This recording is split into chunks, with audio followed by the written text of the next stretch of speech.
Hello दोस्तों, नमस्कार। वंदे मातरम। सुप्रभात। समुत्कर्ष एकेडमी के इस ऑनलाइन प्लेटफॉर्म पर आपका हार्दिक स्वागत और अभिनंदन है। आज है 30 जनवरी और 30 जनवरी की करंट अफेयर की चर्चा हम क्वेश्चन आंसर के माध्यम से करेंगे, जिसको आपको ध्यानपूर्वक इस क्लास को समझना है और जिसका आंसर हम कहें कमेंट बॉक्स में देने को, उसको कमेंट बॉक्स में आंसर दिया जाए। तो शुरुआत करते हैं आज की क्लास की। 30 जनवरी की बात है तो 30 जनवरी को कौन सा दिवस मनाया जाता है? तो 30 जनवरी को शहीद दिवस के रूप में मनाया जाता है। साल में 2 बार वैसे शहीद दिवस मनाया जाता है, 23 मार्च को और 30 जनवरी को। और 30 जनवरी को महात्मा गांधी की पुण्यतिथि भी मनाई जाती है।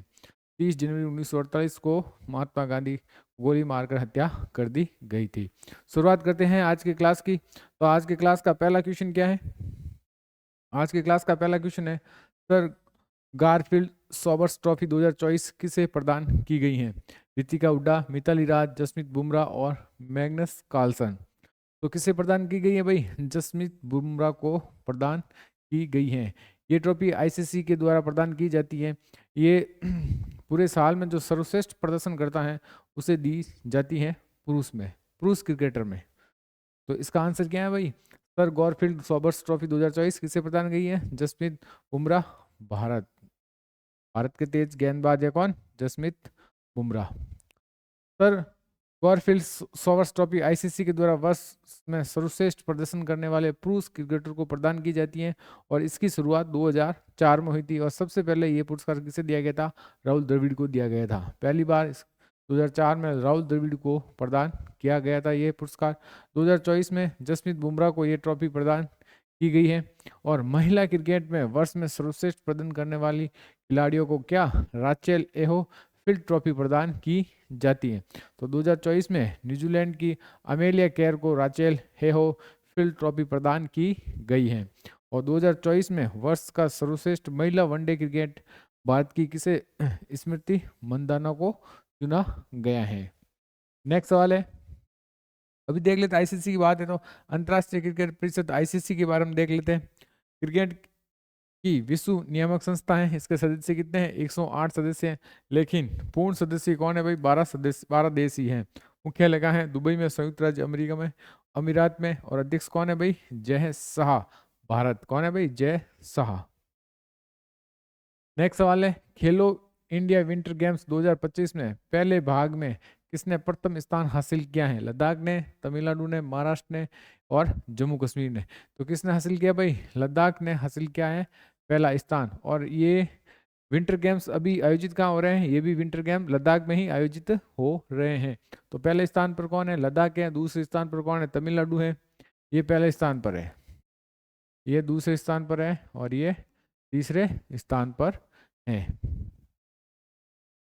केंद्र शासित प्रदेश लद्दाख ने खेलो इंडिया विंटर गेम्स 2025 में शीर्ष स्थान हासिल किया है। कितने गोल्ड के साथ भाई? लद्दाख ने 4 गोल्ड मेडल के साथ कुल 7 मेडल जीते हैं और शीर्ष स्थान हासिल किया है। दूसरे नंबर पर कौन है? तमिलनाडु, जिसमें 3 गोल्ड सहित कितने 15 मेडल हासिल किए हैं। और तीसरा स्थान किस है? महाराष्ट्र का, जिसमें 10 मेडल प्राप्त किए हैं, जिसमें से 2 क्या है? Gold medal. कितने? 2 है गोल्ड मेडल। इस प्रतियोगिता में 400 से अधिक एथलीट ने हिस्सा लिया है। खेलो इंडिया विंटर गेम्स 2025 के पहले भाग का आयोजन कहाँ पर हो रहा भाई? लद्दाख में हो रहा। और दूसरे भाग का आयोजन फरवरी में कहाँ पर होगा? जम्मू एंड कश्मीर में। दूसरे भाग का आयोजन जम्मू कश्मीर में गुलबर्ग में किया जाएगा।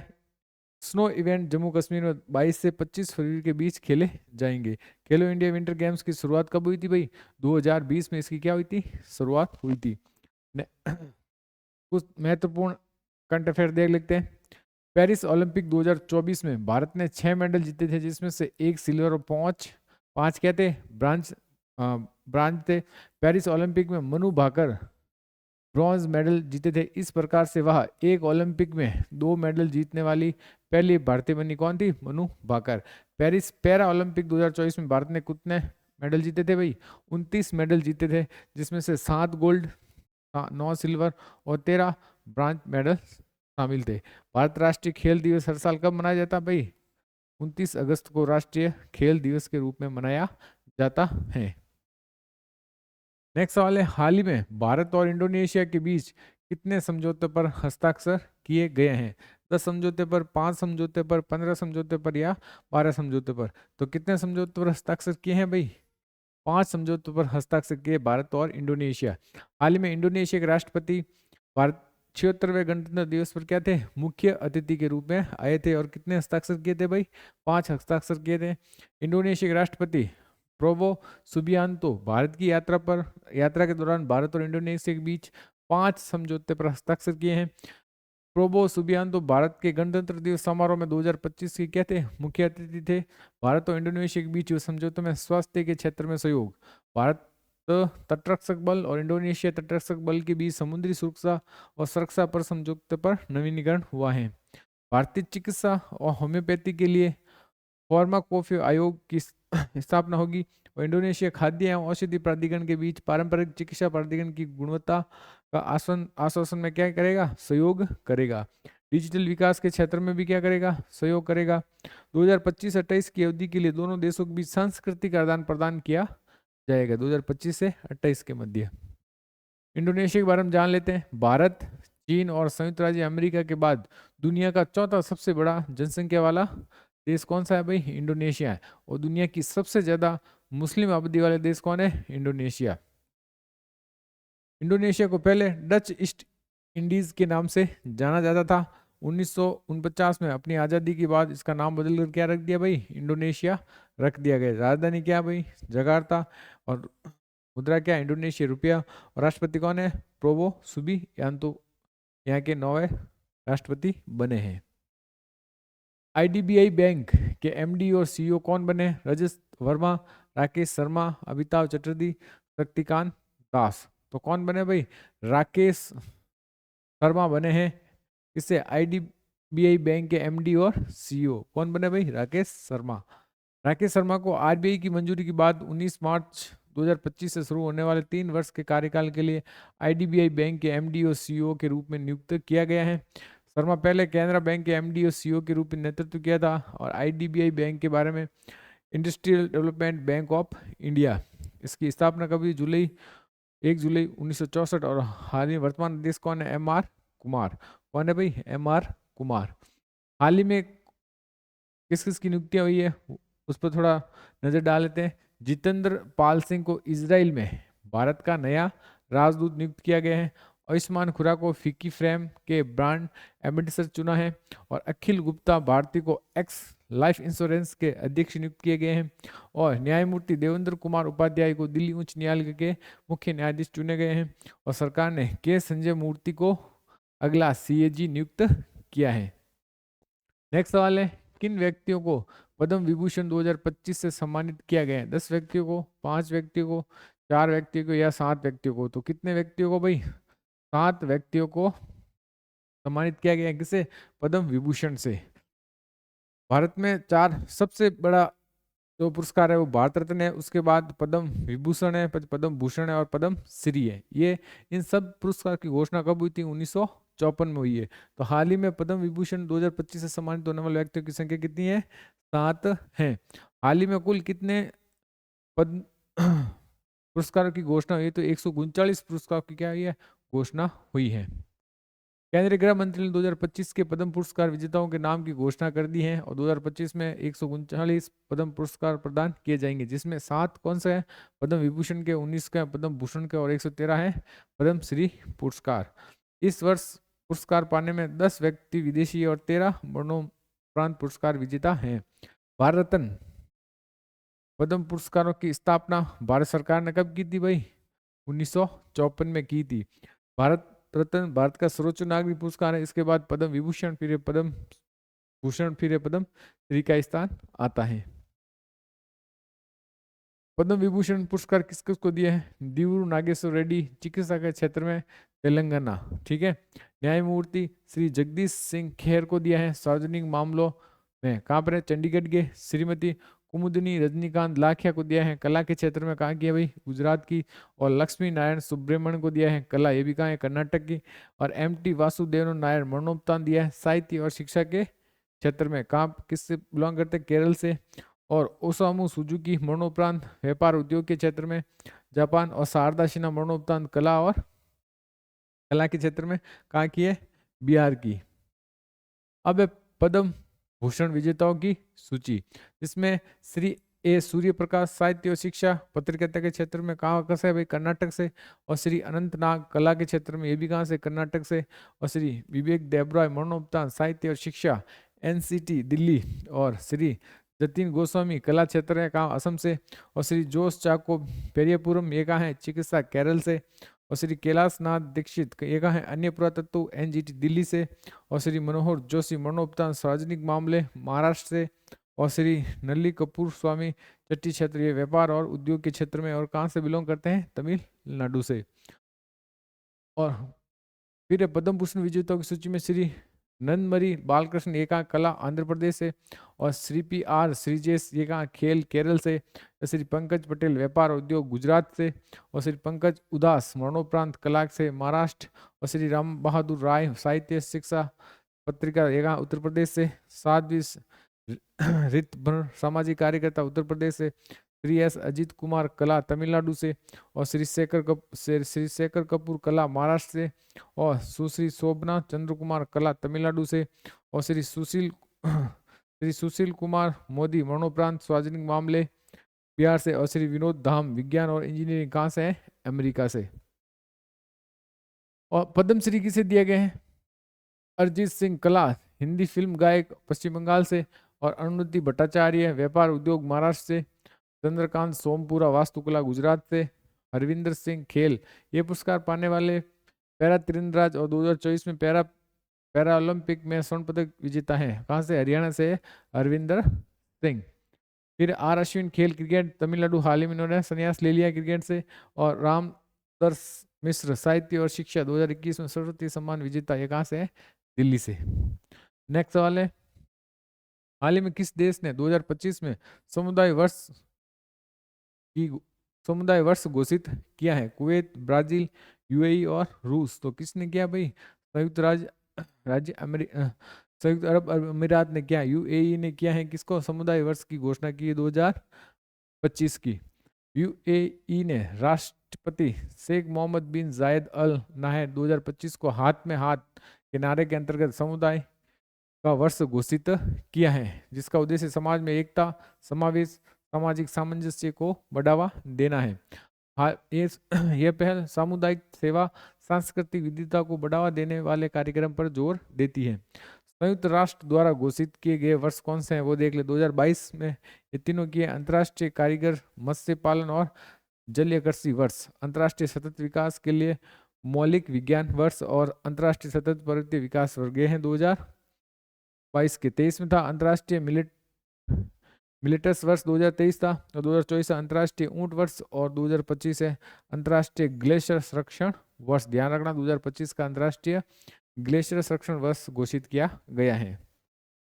नेक्स्ट सवाल है, मुख्यमंत्री मोबाइल ऑपरेशन थिएटर का शुभारंभ किस राज्य में किया गया है, मेघालय, मणिपुर, नागालैंड और मिजोरम। तो कहाँ किया गया भाई, नागालैंड में किया गया है मुख्यमंत्री मोबाइल ऑपरेशन थिएटर, जिसकी राजधानी क्या है, कोहिमा। क्या है, कोहिमा इसकी राजधानी है। और नेफ्यू रियो यहाँ के क्या है, सीएम। नेफ्यू रियो यह की क्या है, यहाँ की क्या है, सीएम है नेफ्यू रियो। और ला गणेशन यहाँ के क्या है, राज्यपाल।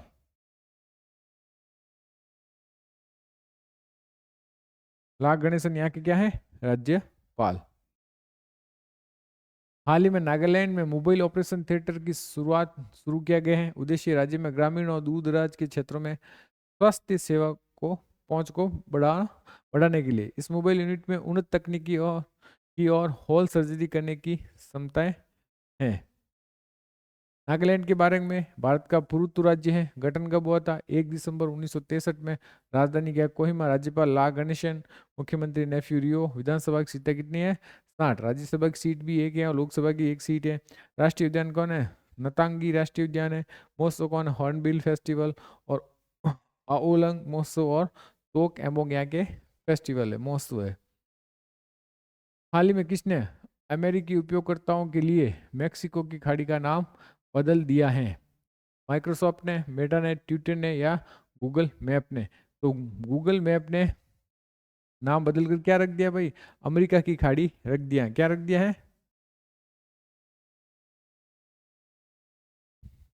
क्या रख दिया भाई?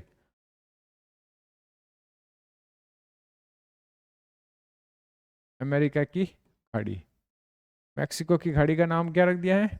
अमेरिका की खाड़ी रख दिया गया है। लेकिन ये नाम सिर्फ अमेरिका के धरती पर ही होगा। जैसे ही अमेरिका के क्षेत्र से बाहर जाएगा तो इसका नाम वापस क्या रख दिया जाएगा? या ये अमेरिका के लोगों के लिए है, जैसे ये बाहर के लोगों के लिए अभी भी नाम क्या रहेगा? मैक्सिको खाड़ी। ध्यान रखना इस बात का, ठीक है। गूगल मैप ने अमेरिकी उपयोगकर्ताओं के लिए मैक्सिको की खाड़ी का नाम बदलकर अमेरिका की खाड़ी कर देगा। यह परिवर्तन केवल अमेरिका के भीतर ही लागू होगा। अमेरिका के बाहर इसका नाम मैक्सिको की खाड़ी ही रहेगा। मैक्सिको की खाड़ी उत्तरी अमेरिका के दक्षिण पूर्वी तट पर स्थित है। ये कैरिबियन सागर के पश्चिम में है और ये खाड़ी उत्तरी अमेरिका और क्यूबा से घिरी हुई है। ये खाड़ी फ्लोरिडा जलडमरू से अटलांटिक महासागर से जुड़ी हुई है। इस खाड़ी में सिंग्सवी खाई सबसे गहरी जगह है। नेक्स्ट है बदले गए नाम। अभी इसका नाम बदला है, तो हाल ही में कौन कौन से नाम बदले गए? जैसे पोर्ट ब्लेयर का नाम बदल कर क्या रख दिया है? श्री विजयपुरम रख दिया गया है। दरबार हॉल, राष्ट्रपति भवन का नाम क्या है? गणतंत्र मंडल। अशोक हॉल जो राष्ट्रपति भवन में, उसका नाम क्या रख दिया है? अशोक मंडप। इंडियन बुल्स हाउसिंग फाइनेंस का नाम बदल कर लिया गया, समान कैपिटल लिमिटेड रख दिया गया है। फुर्सतगंज रेलवे स्टेशन यूपी का नाम बदल कर क्या रख दिया है? तपेश्वर धाम रेलवे स्टेशन। दौलताबाद किला का नाम क्या रख दिया भाई महाराष्ट्र में? देवगिरी का किला। और जोशीमठ उत्तराखंड का नाम ज्योतिर्मठ। और मुगल गार्डन दिल्ली का नाम क्या रख दिया? अमृत उद्यान। और पंजोखरा गांव हरियाणा पंजोखरा साहिब नाम रख दिया गया है। नेक्स्ट सवाल है, कैलाश मानसरोवर यात्रा को फिर से शुरू करने पर भारत और किस देश के बीच सहमति बनी है? चीन, बांग्लादेश, भूटान और नेपाल। तो किस देश के बीच बनी है? चाइना के मध्य को। तो कैलाश मानसरोवर कहाँ स्थित है? चाइना में स्थित है। चाइना से हड़पा हुआ भाग तिब्बत में, तब कहाँ पर रहेगा? चाइना में स्थित है। इस पर भारत और चाइना के बीच सहमति बन गई है और वापस ये यात्रा शुरू होने वाली है। हाल ही में भारत और विदेश सचिव विक्रम मिस्री की चीन की यात्रा की थी और कैलाश मानसरोवर यात्रा को फिर से शुरू करने भारत और चीन के बीच क्या बन गई है? सहमति बनी है। इस साल गर्मी के मौसम में कैलाश मानसरोवर यात्रा फिर से शुरू हो जाएगी। इसके साथ ही भारत चीन के बीच डायरेक्ट फ्लाइट सर्विस भी शुरू होगी। कैलाश मानसरोवर यात्रा दोनों देशों के बीच फ्लाइट सर्विस 2020 से बंद थी। इसकी वजह दोनों के बीच सीमा विवाद के बाद खराब रिश्ते और कोविड की लहर भी इसमें कारण है। भारत चीन के बीच जून 2020 में डोकलाम विवाद हुआ था और 2019 मार्च में कोविड की पहली लहर आई थी। कैलाश पर्वत और मानसरोवर झील चीन के तिब्बत स्वेत क्षेत्र में हैं। कैलाश पर्वत हिमालय की सबसे ऊंची चोटियों में से एक है और कैलाश पर्वत को हिंदू धर्म के अलावा बौद्ध, जैन और तिब्बत बौद्ध धर्म भी पवित्र माना जाता है। कैलाश पर्वत को कोंग रैम पोंचे भी कहा जाता है। मानसरोवर झील का पानी कभी भी नहीं जमता है और भी बहुत ही मीठा होता है। कैलाश पर्वत के आसपास में सिंधु, सतलज, ब्रह्मपुत्र और कर्णाली जैसी नदियां निकलती हैं। जोहर शतरंज के खिताब किसने जीता? दिवित रेड्डी, डैनियल पन्नीरसेल्वम, अरविंद चिदम्बरम और नीरज सरकार। तो किसने जीता भाई? डयान पन्नीरसेल्वम ने जीता है, इंडिया भारत। भारतीय ग्रैंड मास्टर इनियान पन्नीरसेल्वम ने मलेशिया के 9वें जोहर इंटरनेशनल ओपन शतरंज टूर्नामेंट में 9वें राउंड में 8 पॉइंट अंक के साथ अरिजीत सिंह पर जीत हासिल की है। तमिलनाडु के इंडियन पन्नीरसेल्वम के अंतिम राउंड में वियतनामी ग्रैंड मास्टर गुएन वॉन से गुएन वॉन को हराया था। महत्वपूर्ण content, Chennai grand master 2024 challenger खिताब किसने जीता भाई? वी प्रवीण ने जीता है। और नॉर्वे के मैक्सन कॉल्सन ने नॉर्वे शतरंज 2024 का टूर्नामेंट जीता है। और FIDE कैंडिडेट्स में जीत हासिल करने वाले दूसरे भारतीय गुगेश डी और पहला है विश्वनाथ आनंद। भारत ने साल 2024 में FIDE शतरंज ओलंपियाड में पुरुष और महिला दोनों वर्गों में क्या जीता भाई? स्वर्ण पदक जीता है। 18 वर्ष के डी गुगेश दुनिया के सबसे युवा शतरंज चैंपियनशिप बने हैं। तो ये थी आज की हमारी करंट अफेयर की क्लास। अब देख लेते हैं आज का क्यूज, जिसका आंसर आपको कमेंट बॉक्स में देना है। हाल ही में कहा अंतर्राष्ट्रीय पश्मीना महोत्सव 2024 का आयोजन किया है? भारत, बांग्लादेश, नेपाल और पाकिस्तान। इसका आंसर आपको कमेंट बॉक्स में देना है, ठीक है। अब आज डेली डोज जी के इफेक्ट देख लेते हैं, इस पर नजर डालते हैं। म्यांमार म्यांमार की मुद्रा को क्या कहते हैं? तो म्यांमार क्यात कहते हैं। एशिया की सबसे बड़ी घाटी कौन सी है? तो डोंग घाटी है एशिया की सबसे बड़ी। विश्व का सबसे बड़ा द्वीप कौन सा? तो कौन सा भाई? ग्रीनलैंड। विश्व किस महाद्वीप को विज्ञान से समर्पित महाद्वीप भी कहा जाता है? तो कौन सा महाद्वीप है? अंटार्कटिका महाद्वीप है। दुनिया की सबसे कम वर्षा वाल कहाँ होती है? तो अटाकामा मरुस्थल में होती है। विश्व की कॉफी का सबसे बड़ा उत्पादक देश कौन है? तो कौन है भाई? ब्राजील। मध्य सागर को किन दो देशों के बीच स्थित है? तो जॉर्डन और इसराइल के बीच कौन स्थित है? मध्य सागर स्थित है। दुनिया का सबसे बड़ा यूरेनियम उत्पादक देश कौन सा है? तो वो है कजाकिस्तान। कौन है भाई? कजाकिस्तान है। लंबाई की दृष्टि से विश्व की सबसे लंबी नदी कौन सी है? तो कौन सी नदी है भाई? नील नदी सबसे विश्व की सबसे लंबी नदी है। तो अब फटाफट 29 जनवरी के करंट अफेयर को फटाफट हम रिवीजन कर लेते हैं। तो पहला क्वेश्चन है, असम की दूसरी राजधानी किसे बनाए गए हैं? असम की दूसरी राजधानी डिब्रूगढ़ को बनाया गया है। आजादी के बाद यूनिफॉर्म सिविल कोड लागू करने वाला पहला राज्य कौन बना? तो वो बना है Uttarakhand. ICC test player of the year किसे चुना गया है? तो ये चुना गया है जसप्रीत बुमराह को। बेलारूस में हुए राष्ट्रपति चुनाव में किसने जीत हासिल की है? तो इसने हासिल की अलेक्जेंडर लुकाशेंको को। महिला हॉकी टीम इंडिया लीग 2024-25 को किसने जीता है? तो किसने जीता भाई? ओडिशा वॉरियर्स ने जीता है। अंतर्राष्ट्रीय नरसंहार स्मरण दिवस कब मनाया जाता है? तो ये मनाया जाता है 27 जनवरी को मनाया जाता है। Bureau of civil aviation security BCAS के महानिदेशक का अतिरिक्त प्रभाव किसे दिया गया है? तो किसे दिया गया है भाई? अमर्त्य मोहन प्रसाद को दिया गया है। KM चेरियन कौन थे जिनका हाल ही में निधन हो गए थे? तो वो एक क्या थे? चिकित्सक थे। हाल ही में किस मंदिर को विदेशी अंशदान विनिमय अधिनियम के तहत लाइसेंस दिया गया है? तो वो है मंदिर बांके बिहारी मंदिर वृंदावन। इसराइल में भारत का नया राजदूत किसे नियुक्त किया है? इसराइल में भारत का नया राजदूत संजय नहीं सॉरी जितेंद्र पाल सिंह को नियुक्त किया है। तो ये थे कल के रिवीजन के। अब कल का क्यूज का आंसर देख लेते हैं। भारत का पहला एयर टैक्सी प्रोटोटाइप किस कंपनी ने लॉन्च किया? तो किस कंपनी ने लॉन्च किया भाई? सरला एविएशन ने लॉन्च किया था। तो ये थी आज की हमारी करंट अफेयर की क्लास। अगर आपको क्लास पसंद आ रही है तो इसे ज़्यादा से ज़्यादा शेयर और लाइक कीजिए। बहुत बहुत धन्यवाद।